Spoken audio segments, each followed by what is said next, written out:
Let's jump right in. Imagine, for just a second, that building a startup is a lot like playing a brutally difficult video game. You dive in, you're full of excitement, but you don't have a map. You don't even know the controls. Customers won't pay, employees quit, and your investors, well, they might just make your COO your boss and then fire you.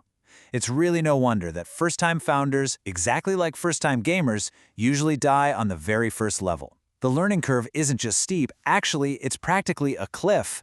Welcome to this explainer. Today, our explainer is zeroing in on a book that serves as an absolute lifeline for that grueling first level. We're talking about Rand Fishkin's Lost and Founder. Now, Fishkin, who founded Moz, didn't write some glamorous victory lap. Instead, he wrote a brutally honest survival manual. It's designed specifically to help you navigate the often messy, agonizing reality of building a business. He completely strips away the glossy facade to show us what really happens behind the scenes of a venture-backed company. Okay, let's dive into our roadmap for today. 1. Unlocking startup cheat codes. 2. Busting Silicon Valley myths. 3. The founder's baggage. 4. The venture capital trap. And finally, 5. The painfully honest reality. Let's kick things off with Section 1. Unlocking Startup Cheat Codes, Why Experience Matters. So, if you've ever wondered why second- and third-time entrepreneurs have a vastly better track record than their first-time peers, or why investors are so desperate to back them, it's because first-time founders earn their stripes the hard way. You know the drill. You struggle through a problem, you follow conventional wisdom until it violently breaks, you make a ton of mistakes, and eventually you stumble onto a solution. It's agonizing trial and error. But the second-time founder? They use cheat codes. Now, these aren't easy shortcuts. They are actual connections to mentors, advisors, and peers who have been in the exact same woods and can literally hand you a map to get out. By tapping into this hidden knowledge, you can leapfrog wasted months and, honestly, wasted cash. Moving right along to Section 2, Busting Silicon Valley Myths, the Truth About Startup Founders. To effectively use any map, you have to realize that the stories you've been told about the terrain are, well, in Fishkin's own blunt words, total bullshit. The mainstream archetype of the tech founder is deeply flawed, and it actively harms new entrepreneurs who try to emulate it. Pop culture really wants you to believe that the ultimate founder is some 20-something college dropout coding away in the dorm room, but actual data from the Kauffman Foundation completely shatters that illusion. The truth? The vast majority of successful founders are actually between the ages of 35 and 44. That aggrandized myth of the boy genius pulling themselves up from nothing is a massive outlier, not the rule. If this data has you questioning the way you think about startups, good. It absolutely should. And that brings us to the highly structured, tactical reality Fishkin presents. The tech press loves to cover the wild pendulum swings, right? It's always either the overnight billion-dollar Facebooks of the world or these explosive, tragic failures. But Moz was neither. They grew into a $45 million a year B2B software provider through a very unglamorous, messy, middle-of-the-road reality. And Fishkin argues that this messy middle ground is where the real applicable lessons actually live for the vast majority of companies out there. All right, Section 3, the founder's baggage, why startups inherit your flaws. So, this middle-of-the-road reality is deeply tied to the internal dynamics of a growing company. One of the most fascinating takeaways here is that a startup is absolutely not a blank slate. It's actually a direct reflection of the people who built it. Every single venture inevitably inherits both the soaring personal strengths and the crippling personal weaknesses of its creators. Fishkin gets incredibly vulnerable about this. He admits that for him, marketing and customer adoption were his native language. That was the easy part. But actually impressing customers with the software product itself, that was a total nightmare. He didn't have an engineering background, and despite trying to hire around it, Moz suffered through years of stagnant linked data and what he bluntly calls mind-numbingly difficult engineering struggles. His own personal blind spot severely hindered the company, allowing competitors to surge ahead while he spent years agonizing over it, feeling like he was trying to diagnose a complex illness without a medical degree. So, the big question, how do you stop your own baggage from sinking the ship? Well, you can use a few highly actionable cheat codes to identify your personal blind spots way before you scale. First, take a hard look at team turnover. Which departments constantly bleed talent? That's a massive clue. Second, ask your team and your investors directly, and this is key, listen with humility.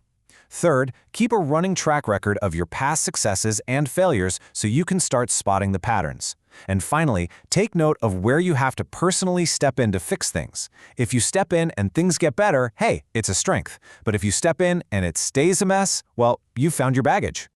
Let's transition to Section 4, the venture capital trap, the hidden cost of outside money. In the startup world, securing millions of dollars from outside investors is treated like crossing the ultimate finish line. It's universally celebrated. But Fishkin challenges this core assumption head-on. He points out that raising money is rarely the right move, and it comes with some massive, hidden costs. We need to clearly define what actually happens the moment that check clears. This is called the founder's gambit. The instant a founder takes VC money, the definition of success radically narrows. You are no longer just running a business, you are operating an investment vehicle.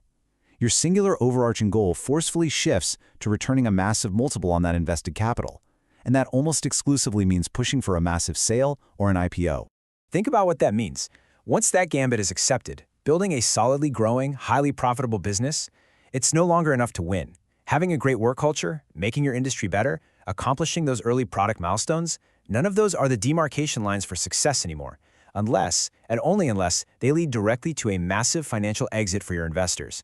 The goalposts don't just move, they are literally transported to a completely different stadium. Which brings us to our final part, Section 5, the painfully honest reality, the emotional toll of leadership. Moving those goalposts takes an incredible toll on a person. The pressure of venture capital, the founder's baggage we just talked about, the sheer isolation of leadership, they don't just affect the balance sheet, they deeply impact the founder's mind. In a devastatingly powerful admission, Fishkin writes, "I became an argumentative pessimist about work, convinced that nothing in my professional life or with Moz would or could go right." He is brutally honest about his descent into depression.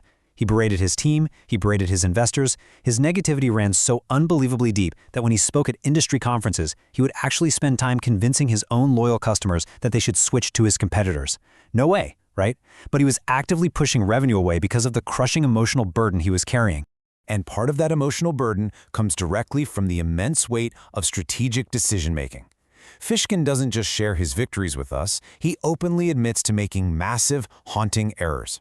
He details the agonizing process of turning down a life-changing acquisition offer from Moz. It's a decision that he openly admits he regrets to this very day. It's a stark, painful reminder that in this messy, middle-of-the-road reality, you don't always make the right call, and you just have to live with the ghosts of the choices you make. All of this brings us to the absolute core takeaway of our explainer today. Fishkin's ultimate cheat code? It isn't some clever marketing hack or a slick fundraising trick. It is embracing rigorous intellectual honesty and raw self-awareness.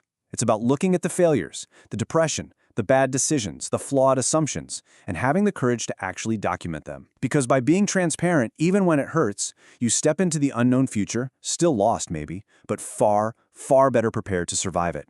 Which leaves us with this final, absolutely vital question to chew on. Whether you're a founder, a leader, or just trying to navigate a really complex project, when you strip away the Silicon Valley myths, the survivorship bias, and the stories you desperately want to believe, what is the real story of your venture? Face the messy truth. It might just be the exact map you need to survive the first level.